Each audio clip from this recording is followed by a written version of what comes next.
Let's talk about your guitars first. You have two here tonight. Yeah, I've been using two different guitars, which are, along with a couple of others I have at home, are my main guitars. This one is the most recent one I've been playing. It's made by the Brian Moore Custom Guitar Company out of Brewster, New York, which is kind of around the corner from my own home. And it's a Les Paul style guitar. It's a 24 3/4 inch scale length. It's got two humbucking pickups. It's got the 5-way switch, so you can have, like, you know, a regular front pickup, and then you can split the coils. For those who did like that kind of sound, you know, all the way to the back pickup. And the other feature I like about it a lot is it's got a piezo pickup in the bridge, so you have this. Yeah. And when it's a tune, it sounds really good, too.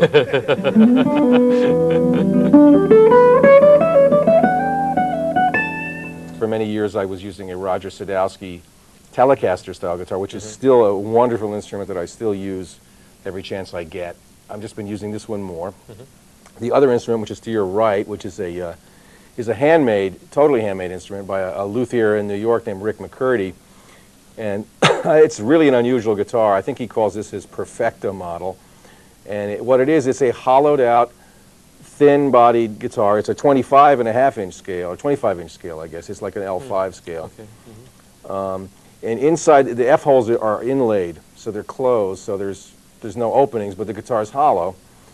There's two pickups mounted in it, and there are inside the guitar little sound posts that kind of brace the top of the guitar, which keep it from going completely out of control in the feedback zone. So this guitar is capable of being played at fairly loud levels, maybe not excruciatingly loud levels that we all love to play at sometimes, but you can get it up there. So, and I've been looking for something more in the archtop line, and any of you that have played that kind of an instrument know it's just almost impossible to play in loud situations. So this is a compromised guitar from that point of view, and I like playing it very much. And these two instruments, along with my Sadowski, which is at home resting, are my main instruments that I play, and I love them all, and I enjoy playing them all. As far as other things, if you want to talk about the accoutrements, the extras, Well, sure. the amper. But first, I want to ask about your thumb. I mean, this is partly a technical thing. I've had that for a long time. I had that longer than the Sadowski, believe it or not. It's a big part of your sound. These days it is. This has been about the last, oh God, how many years now? Maybe about 5 years that I've been playing with the thumb, and it's I arrived at this through several points. I wanted to change the sound.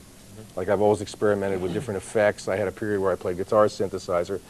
This was a period of, like, well, what does the flesh sound like, you know? Let's take the thumb and put it on the string. And I know how much I loved Wes Montgomery. Sure, yeah. And what really spurred me on kind of in more recent days was hearing a tape of Kevin Eubanks playing on a Dave Holland record, and playing with his thumb, and playing with a very contemporary sound, similar to, not unlike my own, not the same, but, you know, using some reverb, little chorusing, a little distortion, and the thumb just seemed to warm everything up. I just said, man, let me investigate this again. Basically was inspired by earlier by Wes Montgomery, and then later, more recently, by Kevin Eubanks, but just a desire to change the sound, just like the desire to start playing a guitar like this again for a while. I always have this need to find a different sound, or extend the sound I already have. I've played acoustic guitars, synths. I mean, and the thumb just feels very natural to me right now. But it was interesting, about 2 nights ago I was playing a gig in Hartford, and I was playing for this Guitar Society. And at the beginning of the night I met this elderly gentleman who was probably almost 80 years old. His name was Joe. And Joe was a guitar player. And Joe said, I'm looking forward to hear you play, kid, you know. Get up there and give it to him, you know. So I went up and I played a set, and I thought it was a pretty good set. And Joe seemed to like it, and he came over to me at the end of the set and with a pick. And he made this joke to me. He said, I guess you can't afford one of these, so I'm giving you one for free, you know. He noticed I'd been playing with my thumb, and he made this, I thought was very funny at the time. So all of a sudden I had this pick with me. I guess you can't afford it. Here, take this. So I had it on the bandstand with me for the second set, and I started to play with it just a little bit during the set, and it was amazing. It was just, it just felt really interesting. I mean, I'm out of control with it. My rhythm is a little screwy without the pick now. But I could play a couple of, you know, things vertically on the guitar, cross-string things, kind of fast sounding. And I said, oh, wow, this is kind of cool. I haven't done this in a while. Yeah. So I might start getting the pick back in the act, actually, you know. Uh-huh, uh-huh. But primarily, I just love the contact with the string. I think it helps my rhythm. It helps my whole sense of how to play music. I feel more connected to the guitar. Mm-hmm. But there's some technical things I can't do. Mm-hmm. It's just impossible to do it with just a thumb, you know. And I use these fingers a little bit, but mostly for comping. But occasionally I'll pull off a little bit of a phrase with them. Uh-huh. Well, you know, you use fairly light strings, too, and so you still get a Right. really fat sound. It must Yeah. because of the thumb, I would Because think. of the thumb. And also I think because of the setting on the guitars. I tend to set the guitars kind of dark, but still with some clarity. And, you know, I always ever since I was a kid, I've relied on the amplifiers to boost certain frequencies and just fatten up the sound. I tend to like to put a little more, interestingly enough, put more treble on the amp and then roll it back on the guitar. Oh, okay. Just because, and I don't know why. I mean, it's just something I did since I was very young, and I don't know if it's the best way to achieve it, but it works for me. It works. It works. Yeah. That's the bottom line. It works. You know. Well, how did you first get involved with synthesizers, and what were your first synths that you owned? How did I get involved with them? I think I have a friend to blame for that. A fella in New York, and he had known about the synthesizers, and we were in communication a lot in those days. He was starting to put together a little recording studio in Manhattan, and we're talking on the phone. And one day he calls me up, and he just said, "Listen to this." So I'm holding the phone up, and all of a sudden I hear these strange sounds coming across the phone. I said, "You bought one?" He said, "Yes." Yeah. I said, "I'll be over." I mean, I was interested in these things, but, you know, they were expensive at the time for, you know, about $3,000 to buy the Roland system, the GR700. And I just didn't have that kind of money to throw around. But as soon as I went over and played his and heard what it could do, I found the money somehow and I got it together and begged, borrowed, and stole it and bought one of these synths. And that was my first one, was the GR700, which that was the module, and I think we've talked about it earlier. I think you have the same one. I had a red guitar. The guitar was red, and it had a stabilizing bar that ran from the neck into the body. Yeah. I mean, it was the most bizarre-looking thing you've ever seen. And if I was still playing it, I thought what I was going to do on the stabilizing bar was I was going to hang pairs of fuzzy dice and like the skeletons, you know, and things. Because it was just, I mean, it was such a ludicrous-looking thing. Why not take it all the way out? But as soon as I got that, I put it in my music room, plugged it in, and I think I stayed in there for about a week making sounds. And I would come out every once in a while, my wife would see me, and my ears would be ringing, and I'd be kind of like, "Is it sunny out?" The year is 92, right? You know, I mean, I was really gone. I was completely transfixed with the sounds. And I wrote a lot of music with it. Later, I got the earlier synthesizer that Pat Metheny plays, which is called the GR300, which was we always referred to as the blue box. I bought that at a music store for a couple of $100. Nobody wanted them. That's the one that's got very fixed sounds. You can only do a couple of things. It's got you can put it up an octave. You can have it harmonize. It's basically like a hexaphonic fuzz sounding device. But probably one of the best ones. And in between, I had one made by the Photon Company, which was worked on an electric light beam and used all B strings, or all E strings, whatever you wanted. I had that strung up on a Steinberger guitar, triggering racks of weird synthesizers that I'd pick up off the street. And I got into some interesting stuff with that, but that was really a hard one to control. And I kind of wound up, the last version I wound up was, I think was called the GR50, which was you use their pickup, and it was a rack-mounted box, and that was very good. And the thing I liked about that was you could split the strings, and you could put a couple of different sounds on each string, so you could have one string with a bass drum and a flute, and another string with violin and zither, and another thing, you know, like, and different harmonies and minor seconds. So you could go on stage, and you have these things programmed, and you could play like a whole little orchestra piece by yourself. It could get really interesting, and I realized at the end, before I got rid of all this stuff, that was the aspect I liked of it most. In the beginning, I was always trying to make the synthesizer into an expressive, personal instrument, and I realized the bottom line is you can't do it. It's synthetic. That's why they call it a synthesizer. You can get it to sound pretty interesting, and guys like Jan Hammer, and of course Joe Zawinul, the Weather Report, did probably to me some of the most interesting musical things with the synth and most personal stuff. But after that, I just found I couldn't budge it. I couldn't do anything with it. And also, I was getting tired of the sounds. They were wearing me down. I mean, I couldn't hear another panpipe or another whatever they were. I mean, these I know. sounds, you know, like a tubular or something. I mean, you know, you'd hear them, it's like, oh no, not again. Oh, give me a break. And now I almost have an aversion to them. It's not that I think they shouldn't be used. I just think, for me, I gave up smoking cigarettes and synthesizer about the same time. But I enjoy the period I had with them, and those are the different systems I had. I also had a Casio synth for a while, which was the guitar that actually had sounds built into it. And there was a couple of sounds built in that were kind of interesting, but that particular guitar was run by a battery, and when the battery started to go out, it started to flash, saying, "You're almost finished," you know. And this happened on a couple of gigs when I was playing with Peter Erskine, and I just look at Peter and I go, "Drum solo." And Peter would start this long drum solo, and I would immediately kind of make it look like it was real casual, kind of walk off stage and like race into the back room, rip the thing apart, put in the battery, come back to finish the tune. But the other thing that was so hard about those things that we all know is they didn't really track the sound that well. Right. Well, you know, I'm thinking of an album you did in 1989 with Mark Johnson and Peter Erskine, and used a lot of synth. Yes. And it tracks beautifully there. There's a couple of albums we did with quite a few synths, so I'm not sure which one you mean, but there was actually 3 albums that we did as a trio. One had Michael Brecker as a guest, and all the albums had some synthesizer on it. The first was called Current Events, which had interesting sequencers and stuff, and the other one was Getting There, which also had tons of sequences. The last one was a live record, which That's the one. That was a mixture of just standard songs and open playing, and then some synths. Yeah. What's your current effects setup? What do you like to use? Well, it varies. I mean, from month to month, depending on which flavor.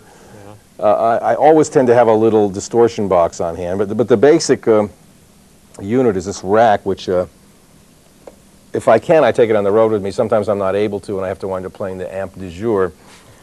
But this particular thing has a Walter Woods stereo amp in it, which is 250 watts a channel. It's a solid-state amp. I only use it as a power amp. It's a fully integrated amp, but I just use it to drive. I have the Mesa Boogie tri-axis preamp driving this, which, and it's split in stereo through a very old effect unit called the Boss SE50, which is probably, you can pick them up for about $50 now. But it's an old multi-effects unit that has, just for me, very lovely reverb and chorusing and delay, and they work really well together. So that's that part of it.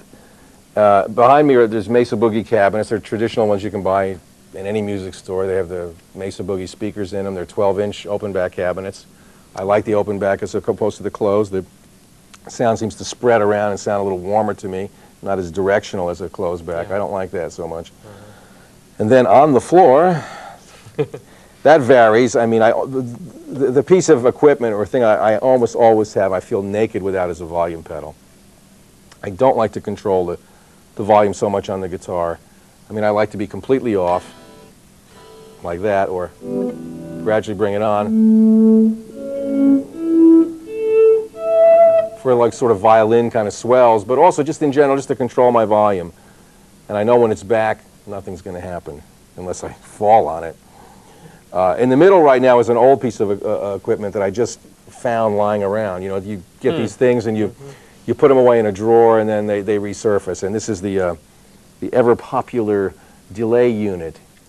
Let me see if I can get my volume here.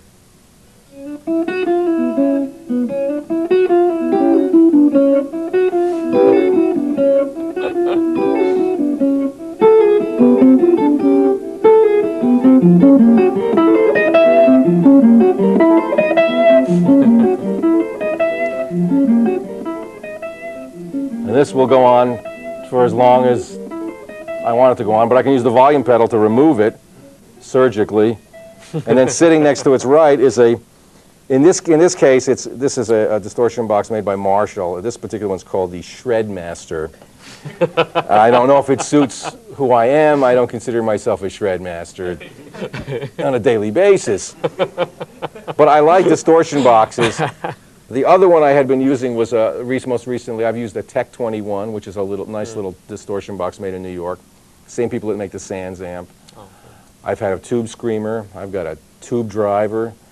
I've got I've got a metal zone, which is too far over the top for me. That's hard. That sounds, the paint starts to peel from your wall. But it's kind of nice too. I mean, I like to see what these things are going to do. I kind of like all of them for different reasons. The last one I had that was sounding great to me was a thing called the Full Drive, made by a company in California. Actually, we're in your neck of the woods. By Full Tone is the company. I'm familiar with them. Yeah. And, but the switch, one of the switches, which was very silent, broke on it recently. I had to send it back for a repair. And then I found, in my closet, I found the Shredmaster. And so that's been taking its place. And that's just a distortion box, which when you add it to this thing,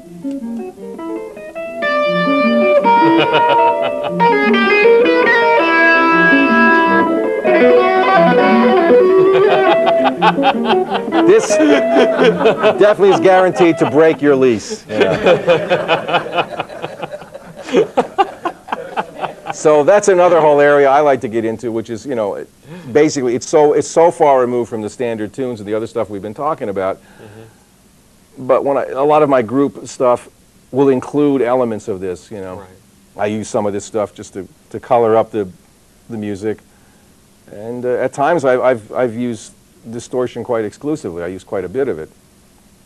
But that always changes, you know. I think that's the nice thing about the guitar. You can have a big archtop guitar, you can have a nylon string classical, right, steel string, and you can have a stack of Marshall amps if you want, or you can have boxes galore, you can have delays, you can have samplers, you can have synths if you want them. There's no end to what we can do with this instrument.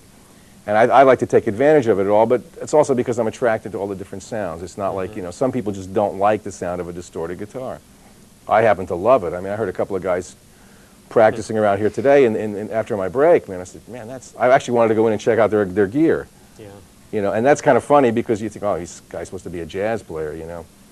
There's room for all of it. To me, it all goes together, and it's just like, you know, you improvise, and there's so many ways to improvise, and I've worked with a lot of not classical musicians, European musicians, I'm sorry. And when you start working with a lot of the guys from Europe, you find people including their own folk music, guys who want to play what they call free jazz, you know, like, what do you want to play? Nothing, man, let's just go and play. Freedom. Beautiful, all right, let's go. What do we do? Whatever you want. That's freedom, thank you, you know. And, you know, you just kind of go, you get into that spirit of the thing, and if you allow yourself to get into the spirit of certain musics, you'll find some you just don't like at all. Sure. But the fact is, there's all these musics, if you allow them, they'll bring out other parts of you, and that's why, I mean, it's really good for me, but it also confuses me, and I think sometimes makes it hard to sort of figure out what it is I do, you know. But that's okay, because I'm always on this little search to find things. And that's why, you know, sometimes I use more effects than others, and I use more effects than maybe the average jazz player. But that's okay. I'm part of a certain breed, like John Scofield will use distortion and some little weird wobbly choruses and stuff for his, you know, some of us, in Matheny, of course, is completely engrossed in synths and what have you. But most jazz guys are a little more traditional and don't use it.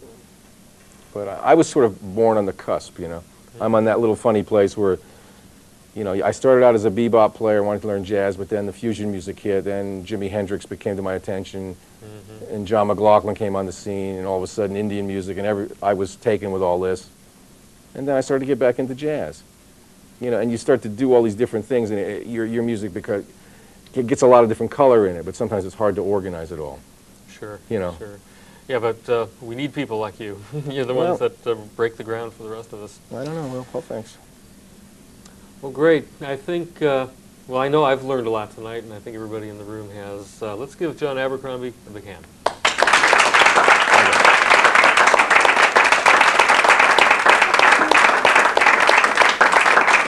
Thanks, Jody.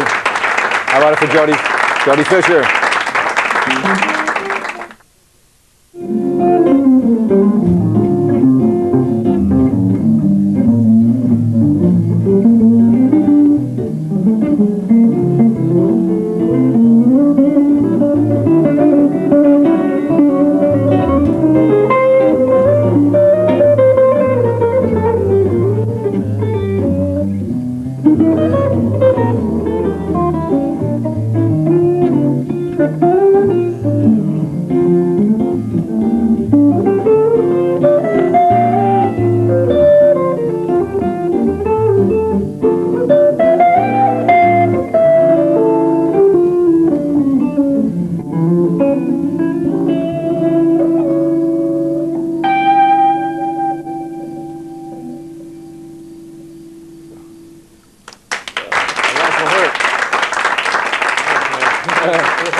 Knocks me out every time, every time.